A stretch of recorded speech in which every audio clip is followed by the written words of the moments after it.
नमस्कार, जय हिंद, वंदे मातरम। एक बार फिर से आपका बहुत बहुत स्वागत है हमारे YouTube चैनल JRP के अंदर। मध्य प्रदेश के अंदर विधानसभा चुनाव का बिगुल बज चुका है और मध्य प्रदेश के अंदर आज से ठीक यानी 6 महीनों के बाद विधानसभा की चुनाव है। इससे पहले यह भी आपको सुनने में खबर आ रही है कि अब की बार मध्य प्रदेश के अंदर त्रिकोणीय मुकाबला देखने को मिल सकता है। त्रिकोणीय मुकाबले के अंदर बात करें तो 230 सीटों पर अब की बार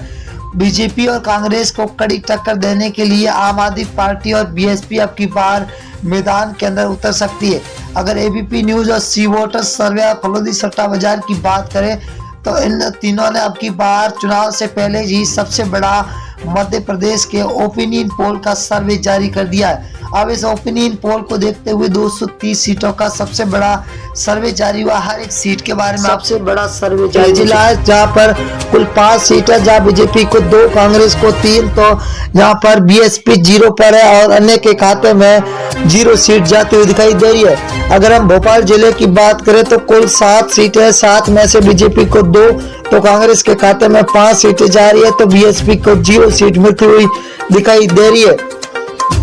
धार जिला की बात करें तो धार जिले के अंदर कुल 7 सीटें, 7 में से बीजेपी को 4, कांग्रेस को 3 और बीएसपी को यहाँ पर 0 सीट मिलती हुई दिखाई दे रही है। सतानाथ जिले की बात करें तो कुल 7 सीटें, 7 में से बीजेपी को 3, कांग्रेस को 4 सीट और बीएसपी को 0 सीट मिलती हुई दिखाई दे रही है। अगर हम सीधी जिला की बात करें तो कुल 4 सीट है, 4 में से बीजेपी को 1 सीट मिल रही है, वही कांग्रेस के खाते में 3 सीटें जा रही है, तो बीएसपी को यहाँ पर 0 सीट मिलती हुई दिखाई दे रही है। अगला जिला है सिवनी जिला, जहाँ पर कुल 4 सीटें, बीजेपी को 2, कांग्रेस के खाते में 2, तो यहाँ पर बीएसपी को 0 सीट मिलती हुई दिखाई दे रही है। अगले जिले की बात करें तो बड़वानी जिला है, जहाँ पर कुल 4 सीटें, 4 में से बीजेपी के खाते में 1 सीट जाती हुई दिखाई दे रही है, तो कांग्रेस को 3 सीट, वही बीएसपी के खाते में 1 सीट जा रही है, तो अन्य के खाते में 0 सीट मिलती हुई दिखाई दे रही है। अगर हम सागर जिले की बात करें तो 8 सीट है, जहाँ पर बीजेपी को 3, तो कांग्रेस के खाते में 5 सीट जा रही है, तो बीएसपी को यहाँ पर 0 सीट पर संतुष्ट होना पड़ रहा है। अगला जिला है शिवपुरी जिला, जहाँ पर कुल 5 सीटें, 5 में से बीजेपी को 4 सीटें मिल रही है, तो कांग्रेस के खाते में 3 सीट, वही बीएसपी को यहाँ पर 0 सीट मिल रही है, तो अन्य के खाते में भी 0 सीट। बैतूल जिला है, बैतूल जिले के अंदर कुल 5 सीटें, 5 में से बीजेपी को 2 और कांग्रेस के खाते में 3 सीटें जा रही है, तो यहाँ पर बीएसपी को यहाँ पर 0 सीट मिलती हुई दिखाई दे रही है। विदिशा जिला है, विदिशा जिला के अंदर कुल 5 विधानसभा सीट है, जहाँ बीजेपी को 4, तो यहाँ पर कांग्रेस को 1 सीट मिल रही है, तो बीएसपी के खाते में 0 सीट जाती हुई दिखाई दे रही है। अगर हम राजगढ़ जिला की बात करें तो कुल 5 विधानसभा सीट है, बीजेपी को 2, कांग्रेस के खाते में 3, तो बीएसपी को यहाँ पर 0 सीट मिल रही है, तो अन्य के खाते में 0 सीट। अगर हम ग्वालियर जिला की बात करें तो यहाँ पर कुल 6 विधानसभा, जहाँ बीजेपी को 2, तो कांग्रेस के खाते में 0 सीट जा रही है, तो यहाँ पर बीएसपी का खाता खुलता हुआ 1 सीट मिलती हुई दिखाई दे रही है। अगर हम देवारा जिला की बात करें तो देवारा के अंदर कुल 5 विधानसभा, जहाँ बीजेपी को 1, कांग्रेस को 4, तो बीएसपी के खाते में 0 सीट मिलती हुई दिखाई दे रही है, तो अन्य को यहाँ पर 0 मिलती हुई दिखाई दे रही है। उज्जैन जिला है, उज्जैन के अंदर कुल विधानसभा 7 सीटें, जहाँ बीजेपी को 5, कांग्रेस को 2, तो बीएसपी के खाते में 0, तो अन्य के खाते में भी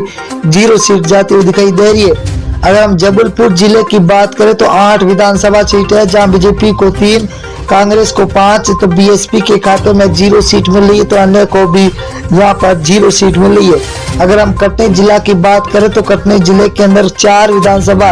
यहाँ पर बीजेपी और कांग्रेस को 2-2 सीटें मिलती हुई दिखाई दे रही है, तो बीएसपी और अन्य के खाते में 0 सीट मिलती हुई दिखाई दे रही है। इंदौर जिला की बात करें तो इंदौर जिले के अंदर कुल 9 विधानसभा, जहाँ बीजेपी को 3, कांग्रेस को 6, तो बीएसपी के खाते में 0 सीट जाती हुई दिखाई